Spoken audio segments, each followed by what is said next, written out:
Good morning. This is the USA Wager Sports Brief. I am your host, Rodney Knuppel. It is Wednesday, June 16th, 2021. Let's get on with the best 10 minutes of your sports day right here on the USA Wager Sports Brief.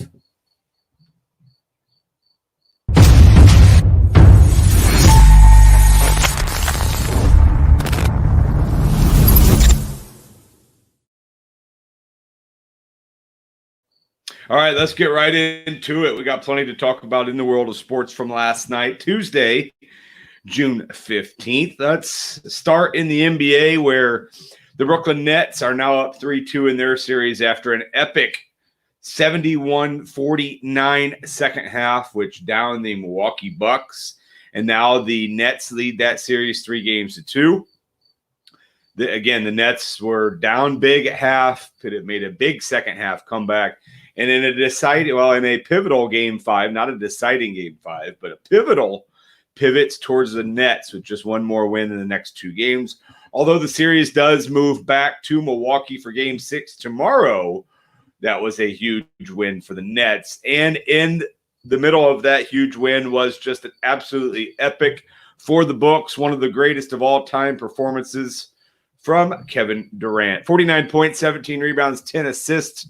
A massive triple-double. He took over the game. He was the man, as Kyrie Irving, James Harden did not do their share, as was expected from the beginning of the season when those three were when the Harden trade came across. That threesome obviously has not played out with the injuries so far in this series, but Kevin Durant has been phenomenal, was phenomenal last night, and they picked up just an absolutely amazing win over the Milwaukee Bucks. And now you got to wonder, are the Bucks toast? Can they come back from this? We can call it devastating. This devastating loss. We'll find out tomorrow, but the Bucks need to find a way to win game 6 at home and get this back to Brooklyn and hope maybe some way they can find a way to guard Kevin Durant in the meantime. So game 6 between the Bucks and the Nets on Thursday. All right, moving to the rest of the NBA. That was the only NBA game last night. There are 2 games tonight in the NBA playoffs. Remember, just 3 series left as the Suns have moved on to the Final Four. Tonight, there's a pair of game 5s, and both series are tied 2-2. So we're at least going to see games tonight. We're at least going to see games on Friday. But the Hawks are at Philadelphia. Hawks are coming off that game 4 win at home. Now they got to go to Philadelphia, where they're a 6.5-point underdog for game 5, again, in Philly. And then the other game is the Clippers at the Jazz. Clippers at Jazz game 5. And the big news in that one is no Kawhi Leonard tonight, out with a back injury. And his status for the rest of the series is in doubt. And that is, to me, just a massive loss. And that completely spins the needle back squarely on the Utah Jazz to win this series. As the top seed, no Kawhi Leonard. I mean, he is the go-to guy. He is the guy that keeps that offense running, plays great defense. I just don't see any way the Clippers win this series. They are +7 tonight at Utah. I think without Leonard, I think you got to take Utah tonight. I think they absolutely blow out the Clippers. That's a big loss for the Clippers. Another big loss in the NBA is the loss of Chris Paul for the Phoenix Suns. Just a huge loss. Again, he's their glue. I know he's not their top scorer with Devin Booker becoming an absolute stud, but Chris Paul is the guy that keeps that offense going. And he has been entered into the health and safety protocol, COVID-19, obviously. Now, he will likely be back eventually in this series. We don't know when. They call it indefinitely right now. And the Suns are getting a little bit of break, so hopefully, those days can extend as long as possible. If they can keep the Clippers and Jazz maybe to go to 7 games, so they play tonight, they play Friday, they play Sunday, maybe start the series, on Tuesday. Even if he just misses 1 or 2 games, the Suns obviously still would have a chance, but any loss of Chris Paul is huge for the Phoenix Suns. And that news and the Kawhi Leonard news really kind of shook the NBA early this morning. One other thing I want to talk about in the NBA, first and second team All-NBA teams were announced. I'm going to read the first and second team and see what your thoughts are on these. First team, Nikola Jokic, of course, the MVP. The Greek Freak from Milwaukee. Steph Curry. Luka Doncic. Kawhi Leonard. I don't think you could have any arguments with that one. Team number 2, Chris Paul. Damian Lillard. Joel Embiid. Julius Randle. And LeBron James. Again, probably no issues with that one. Many don't think LeBron should be on the second team with all his injuries. But when the guy played and when he was healthy, he was an absolute stud. Obviously, there was a third team as well, but I want to get your thoughts. Thanks for the comments. You can tweet us at Sports 2.0 Network anytime, and I would love to continue this conversation on the NBA's first and second team, all NBA. All right, let's move to the ice. National Hockey League last night. Again, now we're just down to one game every night, and then, of course, once the Stanley Cup finals start, we'll just have a game every other night or every 2 nights, which kind of slows down the world of sports a little bit. But Tampa Bay came away with a 4-2 win over the Islanders. They have now evened that series.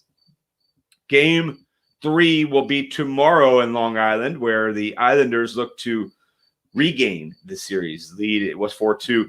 Braden Point scored his 10th goal of the season. He got an early goal, and Kucherov was solid for Tampa Bay, picked up 3 assists. Those 2 guys are absolutely fantastic for Tampa Bay and could be the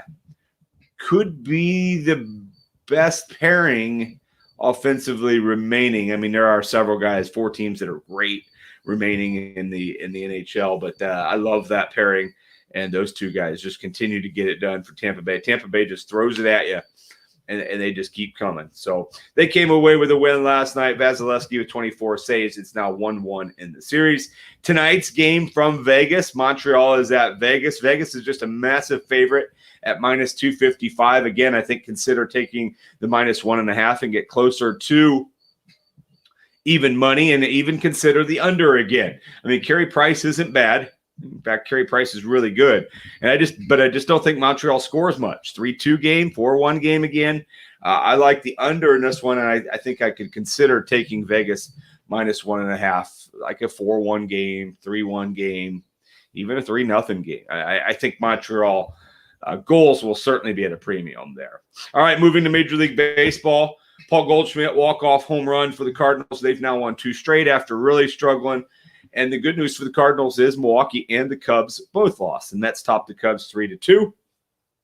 And Milwaukee lost in 10 innings to the Reds. So while Paul Goldschmidt's starting to heat up a little bit, he hasn't been real good this year. But while he's starting to heat up, the former teammates in Arizona are epically bad. Arizona had a 7-0 lead, lost 9-8 to the Giants. They have now lost 21 straight games on the road. 21 games in a row on the road they have lost. That is really hard to do, losing 21 straight games on the road. Other games last night, Boston beat the Braves 10-8. Nationals topped the Pirates 8-1. Corbin was really good in that one. Patrick Corbin, 8 1/3 innings, giving up just the 1 run. Dallas Keuchel was solid for the White Sox. They won 3-0.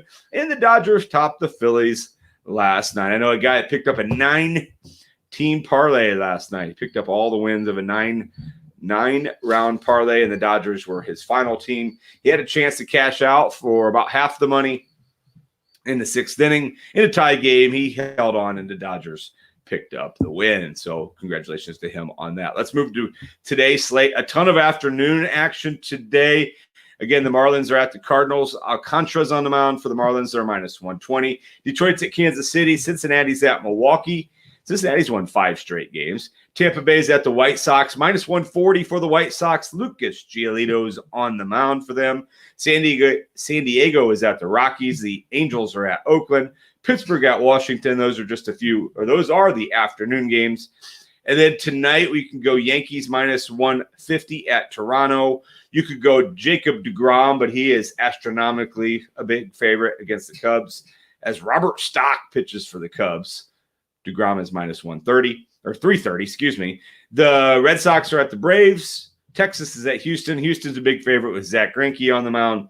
And Clayton Kershaw is minus 150 for the Dodgers at home against Philadelphia. All right, just a couple minutes left. WNBA scores last night. I told you take whatever the line was. Storm beat the Fever by 17. I guarantee the line was less than that. The Sky beat the Lynx by 16, 105-89, and the Aces smacked the Liberty 100-78. All right, tonight in the WNBA, just one game. The Mercury are at the Sparks. MLS season is getting ready to get going again. This weekend, you'll see some MLS games. And lastly, tomorrow is the U.S. Open. 4 guys that I like. Let's take a look here. 4 guys that I like. Here we go. Justin Thomas. I just think at 22-1, that's great value for him. He's not, I mean, he hasn't been playing great, but he can dial it in anytime. I like him at plus 22-1. Xander Schauffele plus 14-1. Still hasn't won the big one yet. I'm not sure he's ready, but I think he's worth a little bit of a bet there. I think he's going to play really well in this tournament. Colin Morikawa is plus 25-1. You would put some money on him as well. And then kind of the underdog that I'm going to take, although a really good golfer, really good player, 40-1, I'm going to take Hideki Matsuyama. So my 4 picks for tomorrow: Justin Thomas, Xander Schauffele, Colin Morikawa, and Hideki Matsuyama. All right, I hope you enjoyed the best 11 minutes of your day. Sorry I went a little long today. I hope you enjoyed your Hump Day, Wednesday, June 16th. Make sure you stay tuned all throughout the day. Plenty of action here on the Sports 2.0 network. I'll be on tonight, 9 p.m. Central Time. Get the kids to bed version of the Sports 2.0 network show with my buddy Tim Van Stratton. So long for just a while. Stay tuned right here to the Sports 2.0 network.